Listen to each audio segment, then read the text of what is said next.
Para quienes nos escuchan, estamos hablando con Vanessa Sila, diputada nacional de Unión por la Patria, de la provincia de Buenos Aires, consejera de la Magistratura, secretaria general de la Federación de Trabajadores Judiciales, miembro de la Corriente Federal de los Trabajadores y candidata... ¿Cómo? Con compañera resumimos. Sí, y candidata a consejera titular por la lista Primero la Patria, que encabeza Cristina Fernández de Kirchner. Vane, buenas noches, gracias de nuevo por acompañarnos. Te contamos que esto Ciudad Justicialista es un experimento que arrancamos hace poquito para empezar a abordar con un poco más de profundidad los temas de la ciudad, desde una mirada peronista, que sentíamos que estaba haciendo falta. Estamos acá con Mer, con Tevi, todos compañeros militantes acá de la Cámpora. Hola, Vane. ¿Cómo estás, Vane? Buenas noches.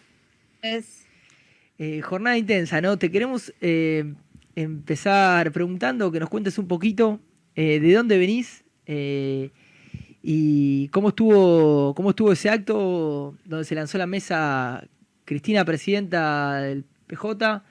Y bueno, ¿qué desafío tenemos? Bueno, primero, muy buenas noches. Felicitaciones por esto que Tommy, que encararon con los compañeros de la Cámpora. Me parece muy bueno, muy necesario y tenemos un montón de cosas para decir. Así que venimos de Quilmes, estuvimos ahí en el lanzamiento de una de las mesas que ya se están lanzando en todo el país, en los distintos distritos de Cristina, presidenta del PJ. Miren, recién estaba leyendo la publicación que hizo Milei, que al principio, viste, vos lo lees por arriba y parece que iba a pedir disculpas. Uh-huh. Y finalmente no, finalmente termina ratificando sus dichos violentos por omisión, dichos violentos de una persona que no parecería no tener noción del cargo institucional que ocupa, y si lo tiene, bueno, definitivamente está incitando a la violencia, porque la investidura presidencial genera opinión. Sí. Genera conductas en torno a esa opinión. Porque si no, directamente viviríamos en una anomia absoluta donde no se le cree lo que dice la mayor figura y la mayor figura institucional de nuestro país, que es el presidente de la nación. Entonces, esta cosmovisión de exterminar al otro, de hacer política creyendo que gano cuando al otro lo desaparezco, lo mato, lo saco de juego, es además salvaje y tiende a reproducir salvajismo. Entonces creo que es muy grave que continúe este ataque con Cristina, pero además también el mismo posteo se ocupa de hablar sobre mentiras económicas. Por ejemplo, una de las cosas que refiere es que genera empleo genuino. Y que genera empleo genuino y de calidad y de verdad. Bueno, hoy los despedidos del sector público son 30.000, 29.000 y pico, uh-huh, alrededor de despedidas, pero del sector privado son más de 265.000. Entonces, no venga a decir que no sacó a los ñoquis del Estado, como les gusta decir, y por eso también creo que y que sacó a los ñoquis del Estado, pero generó empleo privado. No, el empleo privado se triplicó, se cuadriplicó en las pérdidas que estamos teniendo, porque se está destruyendo todo el engranaje industrial. Y además también es importante que entendamos que nuestros planteos, y lo que viene haciendo Cristina, es plantear una alternativa en torno a una nueva estatalidad, ¿no? Cuando esto se habla del empleo público, ¿no? A mí me interesa Cristina, presidenta del partido, además de como argentina y como militante, me da ganas, me da esperanzas, me da ímpetu, porque tiene la fuerza de sacarnos adelante, pero me interesa Cristina el partido, todo el programa de que nos viene a partir, ¿no? Vane, estaba leyendo el tuit que pusiste en respuesta a lo de Javier Milei. Bueno, hablas de estos números, 29.000 despidos en el Estado, 265.000 en el sector privado. Y mientras te escuchaba pensaba, qué loco, ¿no? Porque hasta Javier Milei decide, con sus formas, ¿no?, que no compartimos ni nada, la elige a Cristina como rival, de última de la discusión, ¿no? Y te pregunto a vos, ante esta situación, ¿cómo ves el panorama? Que, bueno, nosotros de nuestro lado la elegimos a Cristina para representarnos, vos claramente también, porque le decidiste apoyarla incluso desde una lista. ¿Cómo ves el panorama de, bueno, si todo el mundo está eligiendo a Cristina, incluso para tenerla de rival, ¿por qué hay gente que no?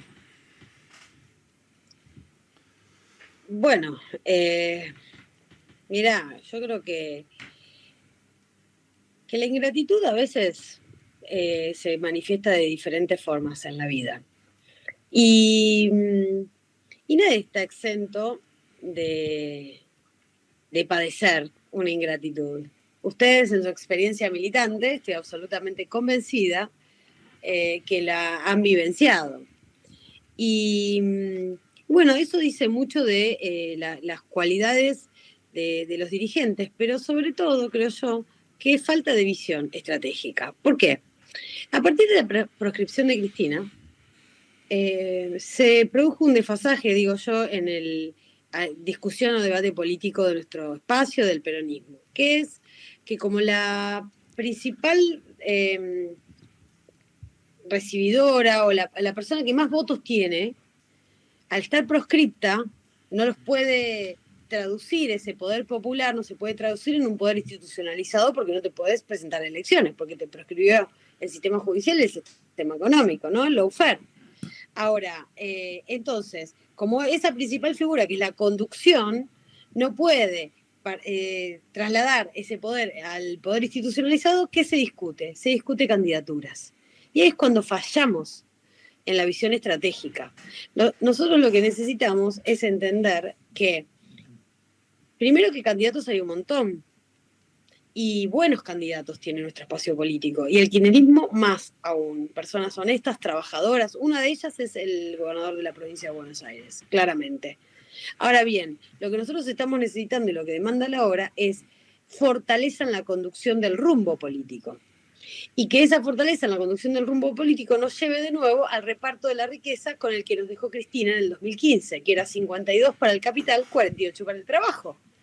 ¿Y cómo creemos posible que vamos a enfrentar como pueblo y por ende como representantes del pueblo, cómo vamos a enfrentar como militantes, como vecinos, vecinas, como laburantes, al poder económico para generar ese reparto de la riqueza, si no es con fortaleza, con dirección, con conducción clara, con lineamientos de futuro y con el potencial que te puede dar Cristina, donde ya pudo concretar esa obra en nuestro país.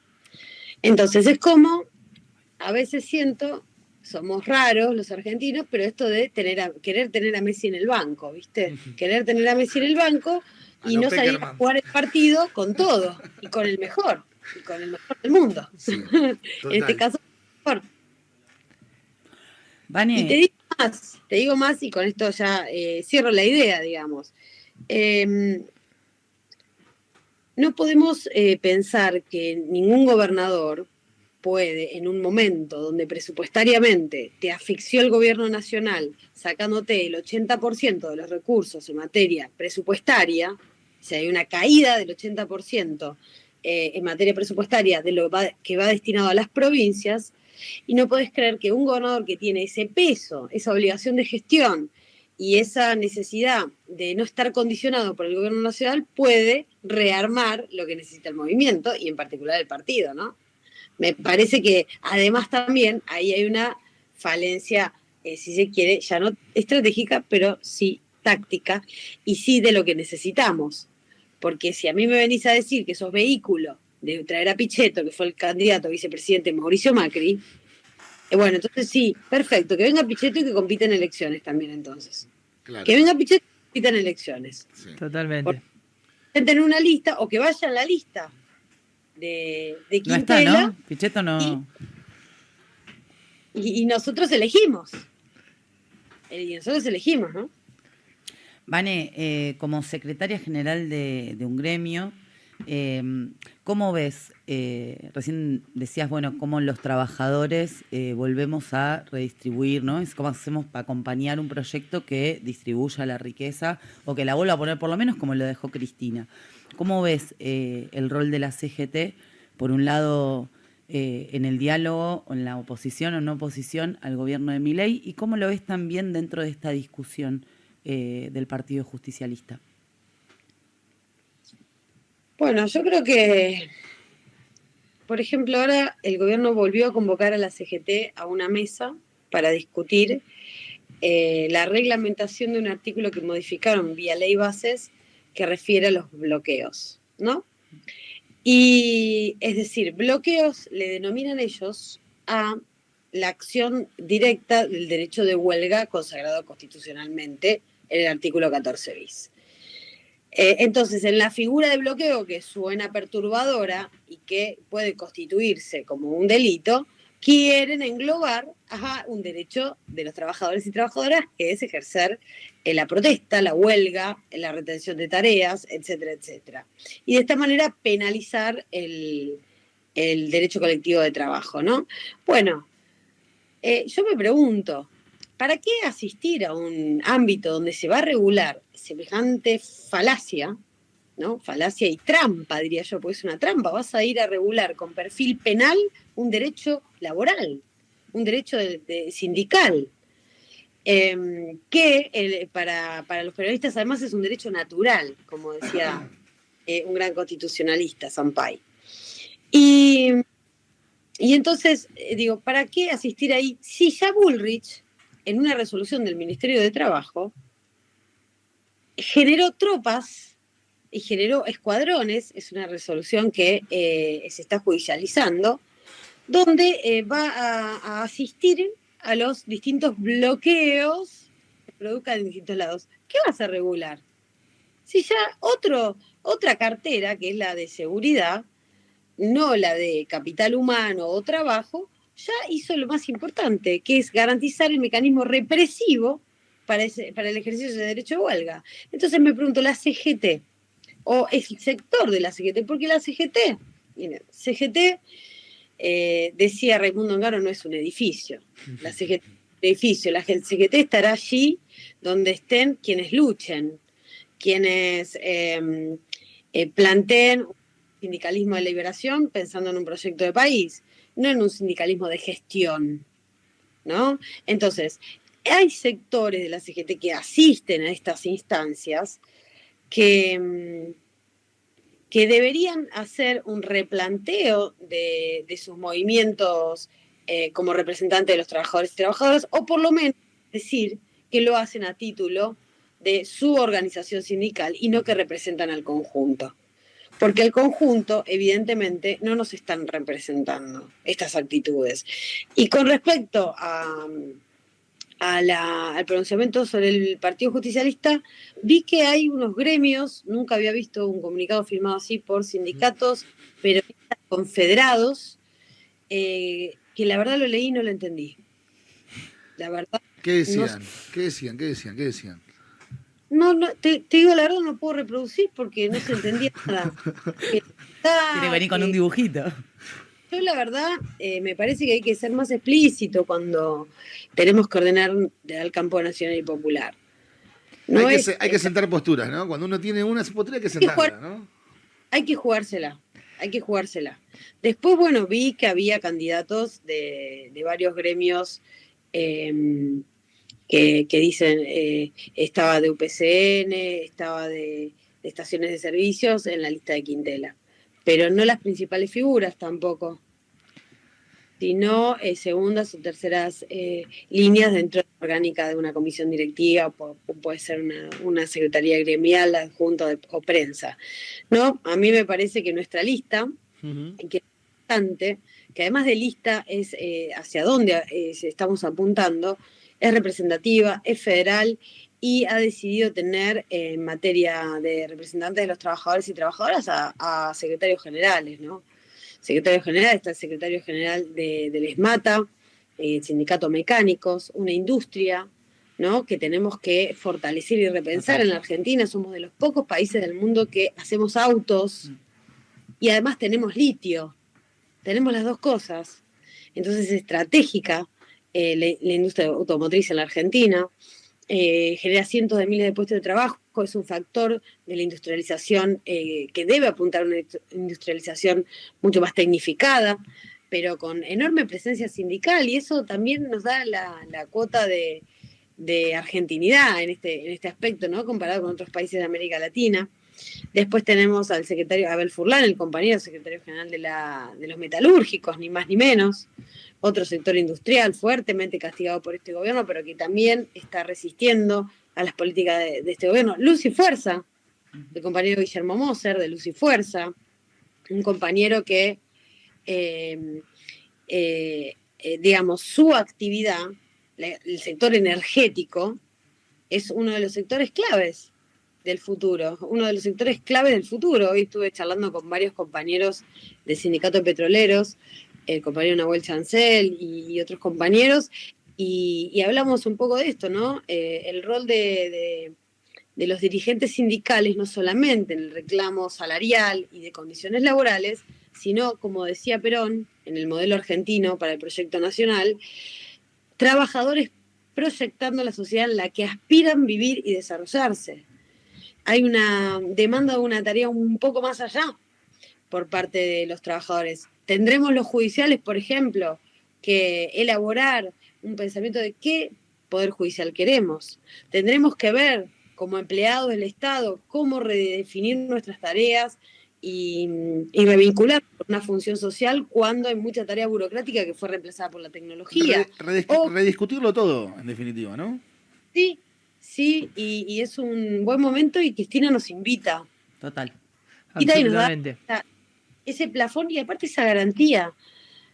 ¿Dónde vas a ir a discutir los planteos que esta dirigente nos está haciendo con respecto desde la deuda externa, la economía bimonetaria, hasta cómo tenemos que desarrollar la tarea del Estado, las nuevas formas de trabajo, los nuevos derechos que se demandan y generar algo que le presta, y le prestó históricamente a la corporación política, que es el trasvasamiento y el segundo trasvasamiento generacional. Total. Hay pibes y pibas que están en este momento demandando también una conducción. Bueno, y están plasmadas en la lista de Primero la Patria. Por lo que ya nos contás, Vane, no dan la noticia, no son todos de la Cámpora, entonces lo de la lista del PJ Primero la Patria. Hay una amplia representación. No, y puntualmente me gustaría, para profundizar un poco más... Porque... Eso, ¿sabes qué pasa, Tommy? Que esos reduccionismos que se suelen hacer, además de estar parados en una base estigmatizante de una organización política desde las más importantes del país, con compañeros y compañeras que se rompen el alma laburando y que además se forman, estudian, se capacitan, no la tenemos que permitir. No la tenemos que permitir porque hay que hacer también repudiar eso, ¿no? Bueno, en la primera parte del programa expresamos nuestra bronca, hicimos catarsis acá entre todos, porque una vez más somos los responsables en la Cámara, responsables de que no haya unidad, de perder las elecciones, y nunca los que no tuvieron el coraje para enfrentar a los grupos económicos o a la derecha más recalcitrante. Por eso te quería hacer una pregunta, Vane, para profundizar un poquito. Igual nos van a quedar muchos temas para invitarte otro día acá. Sí, porque te queremos acá en vivo, ¿no? A compartir. Acá presente. Tenemos salame mercedino, Vane, acá, para la próxima. Bueno, entonces ahí no estamos en la Viste que ya era triste. No, para ir cerrando, pero y para entender un poco más nosotros, hacia adentro del peronismo y hacia adentro de la CGT también, ¿cuáles son las posturas, si las hay, si son claras, con respecto a las nuevas reformas laborales o a la modernización del trabajo, a repensar el mundo del trabajo? ¿Cuáles son las distintas posiciones que hay? Porque por momentos parecía que algunos dirigentes sindicales históricos, por ejemplo, que están hace muchos años, parecía que tienen un prejuicio ideológico o una cuestión solamente de poder político con Cristina. Y profundizando un poco, también hay intereses contrapuestos muchas veces. Preguntarte si hay y cuáles son los debates que hay sobre los nuevos derechos laborales que hay que conquistar. Bueno, eso es un debate ausente en la CGT. Ese es un debate directamente inexistente en la CGT. Nosotros, los diputados de Tracción Sindical, venimos encarando te podría decir, un paquete de normas, de leyes y de proyectos que pueden constituirse en una propuesta de nuestra reforma laboral, que son los derechos que nos faltan. Hay que partir de esa base. Acá no hay un problema de que sobran derechos, hay un problema de que faltan derechos. Entonces, toda la reforma laboral que viene de la mano del gobierno, de Milei, de la derecha, además son reformas laborales viejísimas, antiquísimas, que es la precarización laboral. La búsqueda de estar cada vez más desprotegido es una búsqueda regresiva en el tiempo histórico, ¿no? A mí me gusta mucho el libro de Varoufakis que habla de tecnofeudalismo, porque estos proyectos apuntan a eso, a volvernos a una situación de vasallos, ¿no? Y además, nosotros tenemos estas propuestas, por ejemplo, la reducción de la jornada laboral. Esa es parte de una agenda nuestra y que tenemos que profundizar en esa agenda, porque todas las modificaciones legales que se hagan tienen que tender a hacer más digno el trabajo, más digno tu desarrollo a través de las nuevas relaciones laborales o mecanismos de reproducción de bienes y servicios. Tiene que ser más digna tu desempeño allí. Ojo, ¿por qué? Porque las leyes no crean ni destruyen empleo. Totalmente. Esto hay que saberlo. Es el modelo económico el que crea y destruye empleo. Lo que hace al empleo digno o indigno son las normas. Ahí sí entra a jugar el derecho laboral. Importantísimo aclarar eso, ¿eh? Importantísimo, porque hay mucha gente que se come la curva con eso. Sí, muchísima, muchísima. Las licencias por cuidados, la posibilidad de garantizar seguridad social a aquellos trabajadores y trabajadoras monotributistas.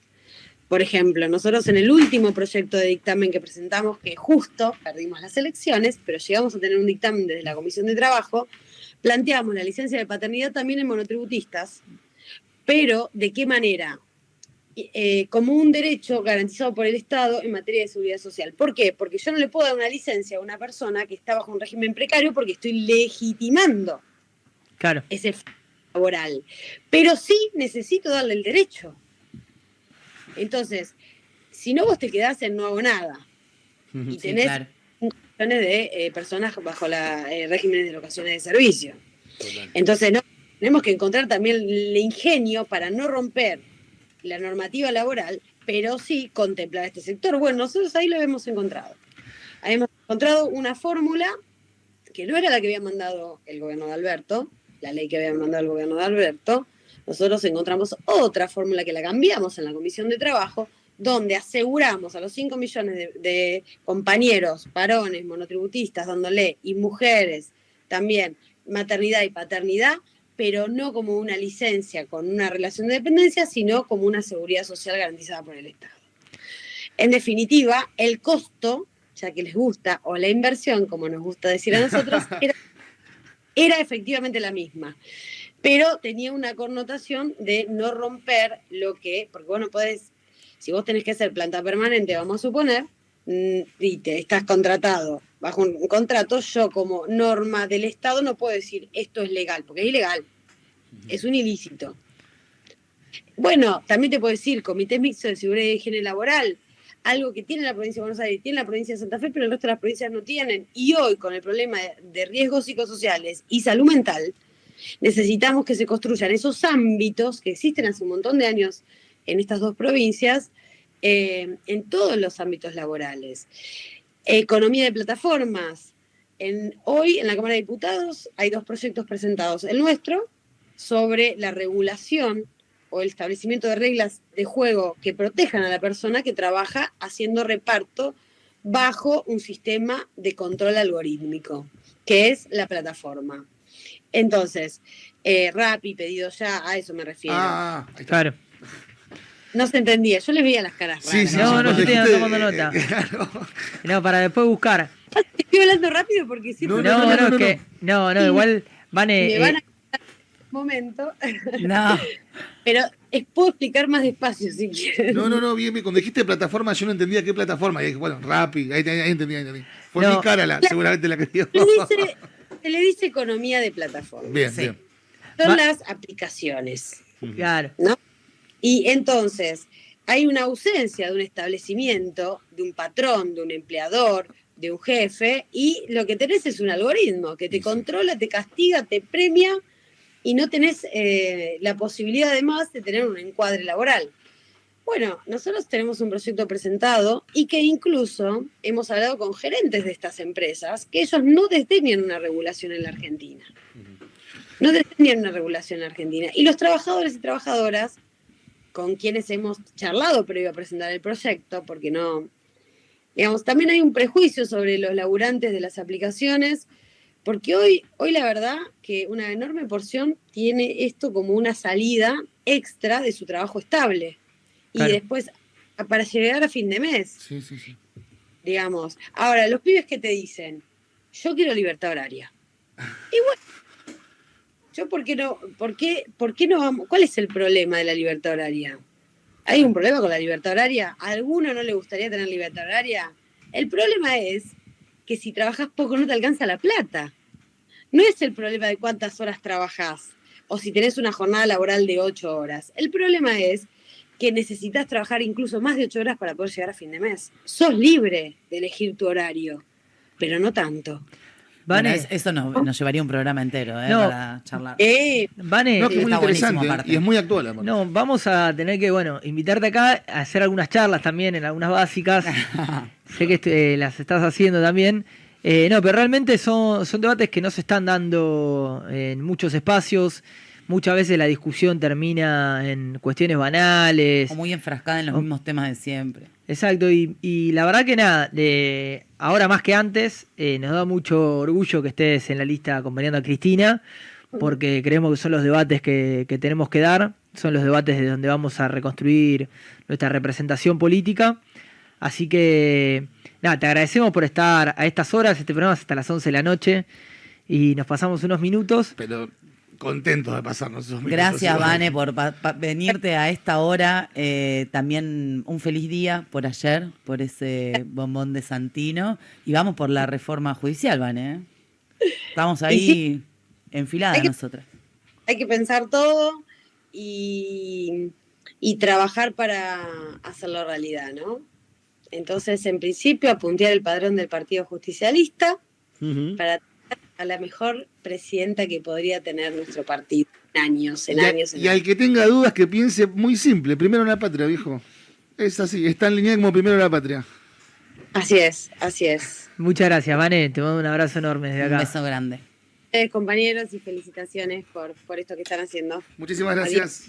Chao, chao.